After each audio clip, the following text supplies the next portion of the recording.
Hello everyone, আজকে আমি বানাবো ম্যাঙ্গো লাস্সি। তার জন্য আমাদের লাগবে ম্যাঙ্গোস, গ্লাস, দই, সুগার আর ওয়াটার। তোমরা যদি ঘরে পাতা দই ইউজ করো ওটা আরও ভালো হবে। এবার এই ম্যাঙ্গোটার পাল্প বের করে ওর মধ্যে চিনি নিয়ে ওটার একটা পেস্ট করে নেব। এবার আমি ওর মধ্যে দই দিয়ে দিলাম।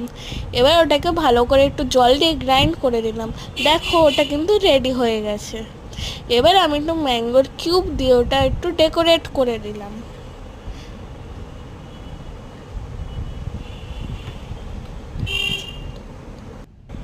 এটা দেখতে যেরকম সুন্দর, এটা খেতেও খুব টেস্টি হয়েছে।